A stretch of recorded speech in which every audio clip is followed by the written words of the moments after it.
नमस्कार। हिंदी के सफ़र चैनल में आप सबका हार्दिक स्वागत है। मेरी आज की वीडियो का विषय है अयोगवाह। अयोगवाह वे वर्ण हैं जो स्वर की सहायता से स्वर के योग से चलते हैं। ये दोनों वर्ण अयोगवाह वर्ण हैं। इन दोनों की आकृति में और इन दोनों की ध्वनियों के उच्चारण में असम्मिलित होता है, इसलिए इसे अयोग कहा जाता है। यह ना तो स्वर के सदस्य हैं और ना ही व्यंजन के, परंतु हिंदी भाषा में इनकी आवश्यकता थी, इसलिए इनका निर्माण किया गया और फिर स्वर ने इन्हें अपने परिवार में रख लिया। इसे अनुस्वार कहा जाता है और इसे विसर्ग कहा जाता है। अब हम और अच्छे से सीखेंगे अनुस्वार को और समझेंगे।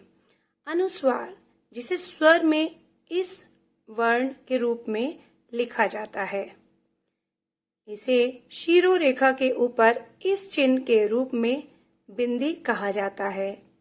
इसका उच्चारण नाक से होता है। हम दिए गए नीचे बिंदुओं को पढ़ेंगे और समझेंगे। पहला बिंदु, अनुस्वार की ध्वनि न होती है। जब भी हम इसका उच्चारण करते हैं तो इसकी ध्वनि हमें न सुनाई देती है।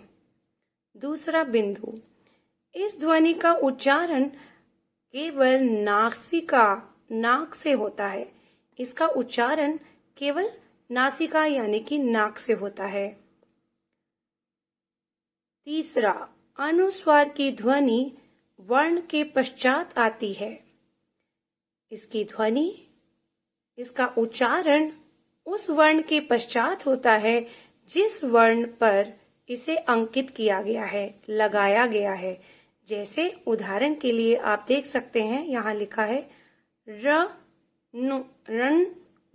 रंग। अब देखिए, पहले र वर्ण को पढ़ा गया और फिर इसकी ध्वनि की आवाज आई रंग। इस तरह से शब्द बना।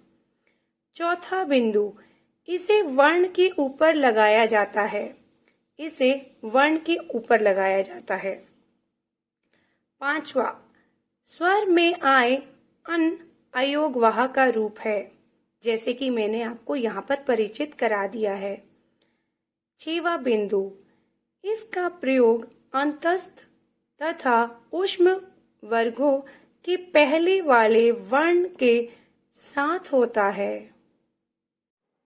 इसे और अच्छे से समझने के लिए कुछ शब्दों के उदाहरण से मैं आपको समझाऊंगी। देखिए, यहाँ पर पहला शब्द लिखा गया है कंस।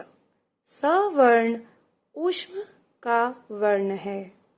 अब कंस शब्द में स से पहले अन की ध्वनि सुनाई दे रही है, इसलिए स वर्ण से पूर्व पहले लिखे गए क वर्ण के शीर्ष पर इसे लगाया गया है। उसी प्रकार संसार, इसमें भी स वर्ण से पहले स वर्ण के बाद अन की ध्वनि सुनाई दे रही है, इसलिए इसे इस स वर्ण से पहले वाले स वर्ण के ऊपर लगाया गया है। उसी प्रकार वंशी, श वर्ण भी ऊष्म का वर्ण है। संवाद, व वर्ण अंतस्थ का वर्ण है। इस प्रकार इसे उस वर्ण से पहले लगाया जाता है जो अंतस्थ एवं ऊष्म के हों। अब हम बात करेंगे सातवें बिंदु की।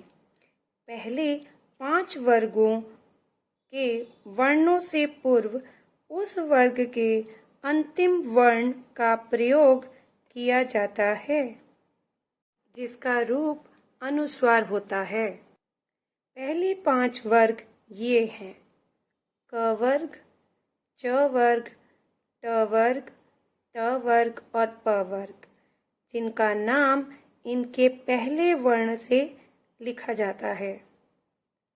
अब इनका 5वां वर्ण कौन सा है, जिसे हम पंचमा अक्षर भी कहते हैं, जिसका स्थान इनकी पंक्ति में 5वें स्थान पर है।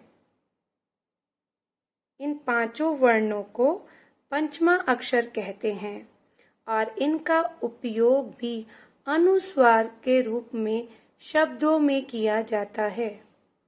जिस शब्द में पंचमा अक्षर उसी वर्ग के वर्ण के साथ पूर्व यानी पहले आए, उस स्थिति में इसे बिंदु के रूप में लगाया जाता है।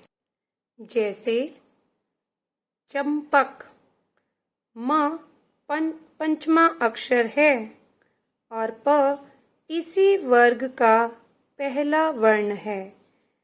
अब इस स्थिति में इसे बिंदु के रूप में यानी कि अनुस्वार के रूप में लिखा जाता है।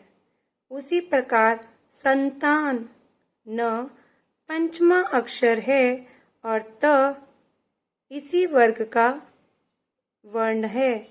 इस स्थिति में इसे बिंदु रूप में इस प्रकार शब्द बनाते हुए लिखा जाता है।